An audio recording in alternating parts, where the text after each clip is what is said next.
Alrighty, let's talk about principal component analysis in some simple terms, but with some real math, so that we can learn PCA.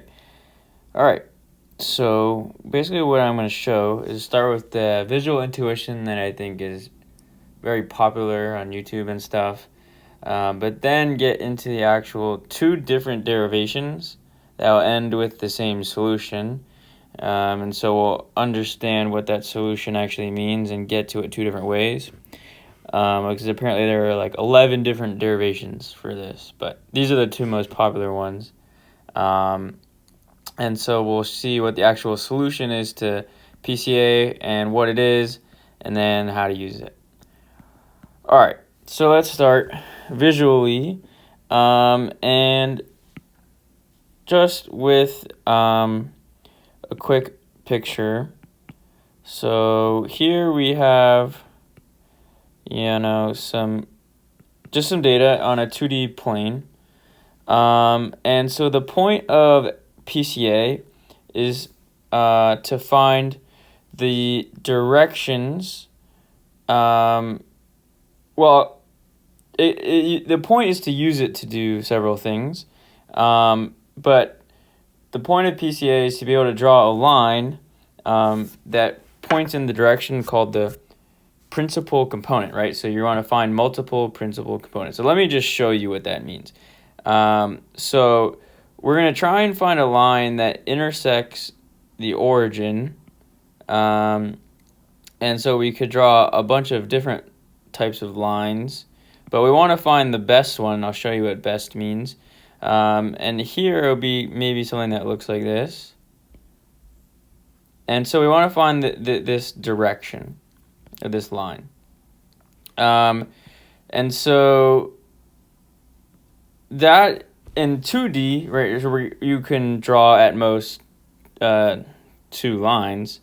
They would be perpendicular to each other, but like basically we're trying to find this line. And there's two different derivations to tell you what is the best line. So the first one is called a max variance. So if we were to project all of these points onto the line, we're looking for the maximum variance. And I'll show you. So that is what it looks like visually. And so you can imagine if we had a different line and then we did the same thing, these points would be closer to each other on the line. Oops.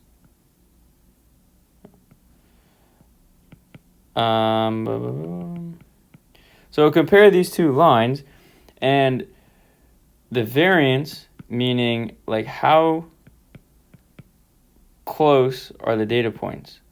So on one of the lines, there's going to be more spread out. And then on the other line, they're more closer together, which means that's less variance. So that's what we're looking for. And so now it's like, how do we calculate that? So first of all, what does it look like to do a projection? So let's say we have one data point, X. Let's have one data point, X, and we want to project it onto that line. The way we do that is we have this line represented by the direction U. And so the length of U is just 1, because we only care about the direction. We're not like caring about the line necessarily. So the projection of X onto this direction is UTX. Just kind of like by the definition of a projection. And okay, so then we want to find the max variance. So let's call this, so people, actually that's not really necessary. Okay, so we want to find the maximum variance, and we want to find the U that does that. So the variance here, for all the data points is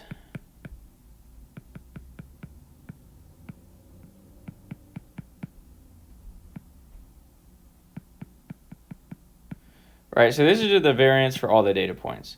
This is for one data point, and this is for the whole data set. And we want to find the u that makes this number the biggest. So to do that, oops, I need a square. Okay. So to do that, we'll mess around with this a little bit.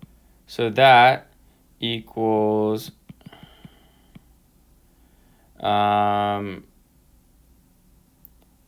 u, yeah, hold on, there we go, ut xit u. I'm pretty sure. Yeah, okay, cool. And then so that also equals 1 over m ut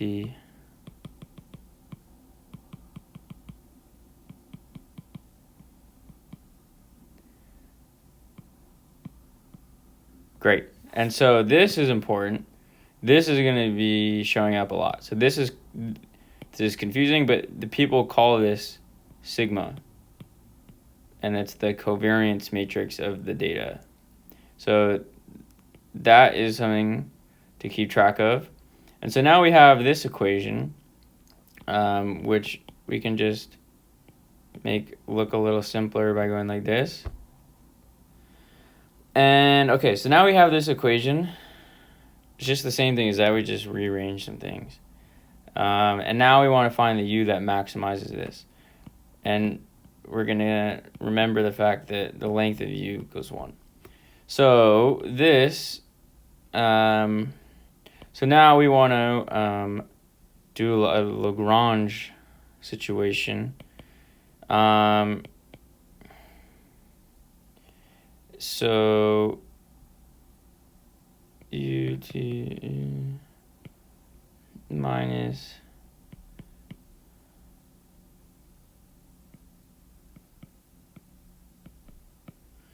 yeah. Okay. Let's double check this. Yes. Okay, cool. And so the 1 over m will go away. So now we want to take the derivative of this at equals 0 and solve for u. Great. So the derivative of this is 2 sigma u. And then the derivative of this is 2 lambda u. And then we set it equal, okay, right. So that's the derivative of the Lagrange. Now we set it equal to 0. And then we get 2 sigma u equals 2 lambda u. And then we get it equals lambda u. And so this should look like the definition of an eigenvector. So this is an eigenvalue. And this, and u is an eigenvector. So that tells us actually a lot. But let's get to that in a second. So there's actually now another way to do this. So before we were looking at how spread out were the points when we projected them onto the line. But now let's look at instead the sum of squared distances from the points to the points on their line. So that looks like for one point, that's like x minus the projected point. And then we want the length of that squared. All right, does that make sense? So we want the real point, and we want the distance between that and the point that's projected onto the line. Okay, so then we sum that up.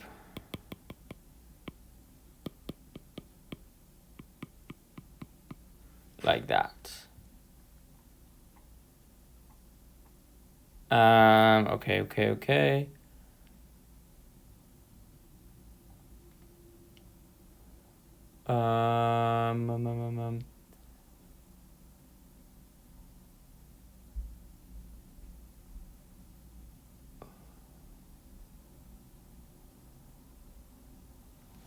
All right.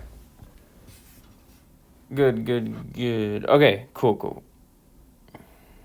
Let's do this. All right. So we can define like a cost function here, and that equals the sum of square differences. So now we want to do some algebra and take the derivative equals at 0, and then we're going to realize we get the same answer here. So this is our cost function because we want to minimize this distance across all the data points. And so this is equal to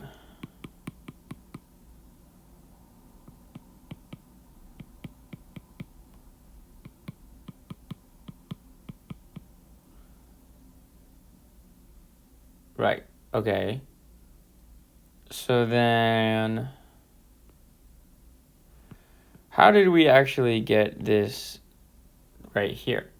Well, remember that the projection onto the point was UTX.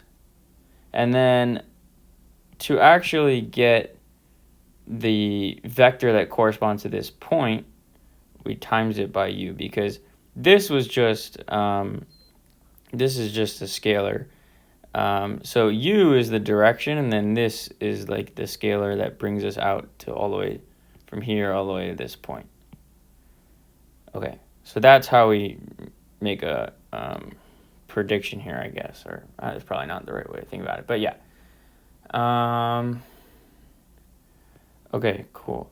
So now we have a bunch of different things that we need to evaluate. So first, let's do this one. So we now know what x hat equals. So then x hat is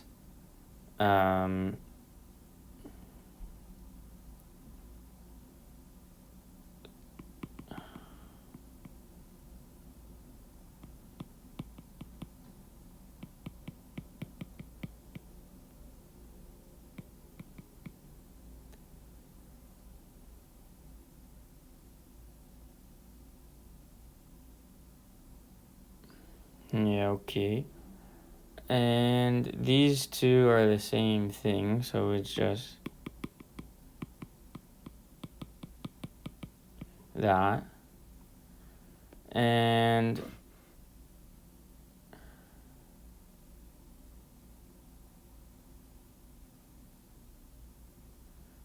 then this is actually also the same thing. And so now we can plug it in. So this is the length of x, this guy. Then we have minus 2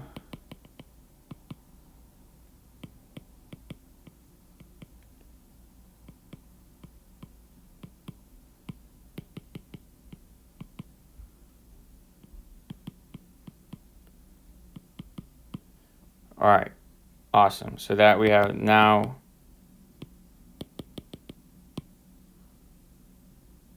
that's all over all the data points.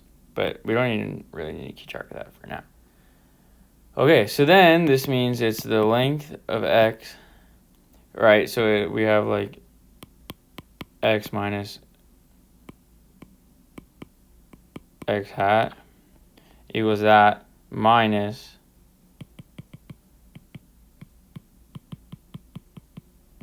that. And so if you remember, this is the same thing we had over here, right? This is the same as this, except the index is different. This is 1 to k, this is 1 to m, so that is important, and we're going to talk about that in a second.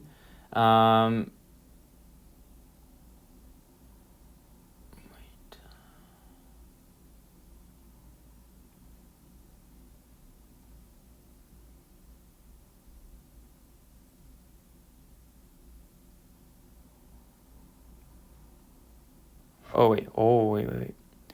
No. This.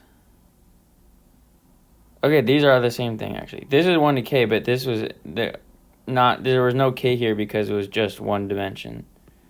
And then the m comes in like this. Yeah, okay. Okay, cool. So you can see here, so this is a constant, right?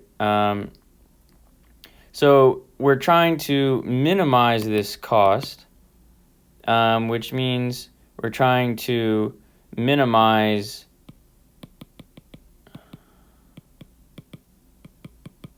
this. But that also means we're trying to maximize this, which is exactly what we did over here. So these are the same thing. And you get the exact same answer, which is this, which tells you that that you want the eigenvectors and the eigenvalues.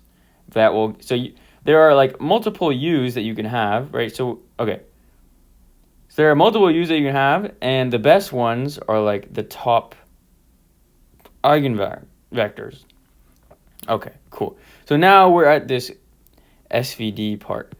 Okay, so we're talking about eigenvectors and eigenvalues, right? So you might expect like, okay, SVD is going to come into play here. So this all is this. So the solution here is right. So this is saying we know an eigenvector u with eigenvalue lambda. And we wanted to find the u that would make this best. But if in multiple dimensions, there are going to be multiple u's. And so how do you get the eigenvectors of this? Well, you can do eigencomposition or like SVD. So the solution is 1, compute sigma, and 2, compute SVD of sigma. And then we'll use it. Use certain parts of the decomposition. Great. So that is kind of what's going on here. Is by doing this, we get what directions are best for our data, and if it's more multidimensional, then there are more directions, and this gives us a way to find the best ones without gradient descent or anything necessarily too complicated. And that's awesome. Okay, so so sigma, we know the definition already. It is this right here. So to compute sigma, it was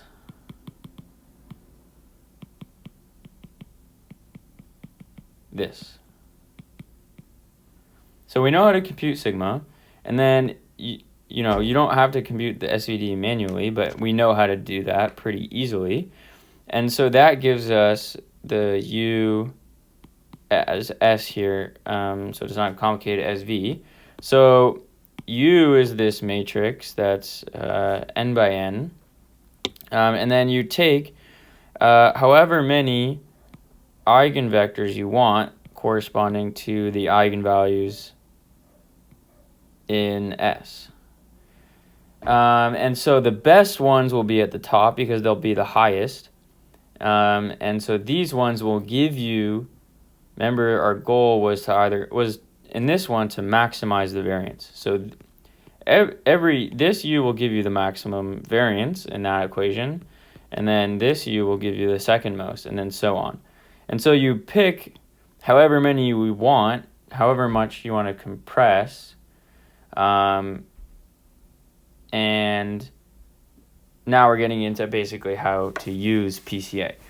So typically you're going to have your data set, which is like some massive matrix that's like maybe has like 10,000 examples and 1,000 features.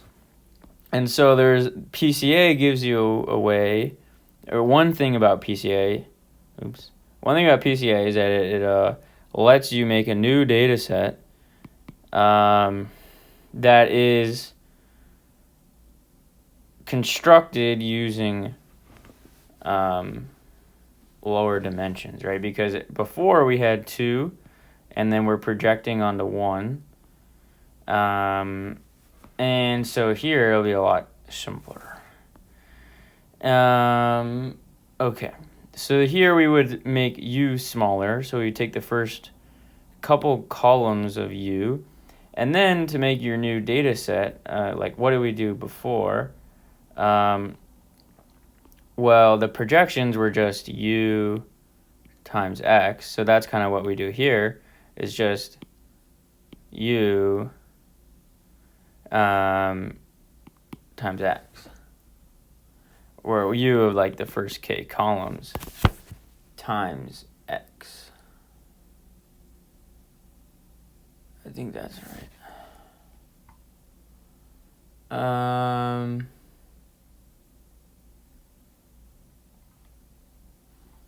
Okay, and then so that was like, okay, how did you make these new projections? It would be like U1 times X and U2. Now it would be like how you get the projection, and then you want to reconstruct it. It would be like, remember, it was like U like this. And that's how you get the reconstructions. Okay, so that's basically PCA and how you use it. So you have a big data set, and then you have like a new data set that you can then use whatever supervised learning with or whatever you want, and you can reduce the complexity of that data set by projecting things onto principal components or directions that maximize the variance of that after you project it, or a direction that minimizes the reconstruction error after you project. Okay, hopefully that made sense.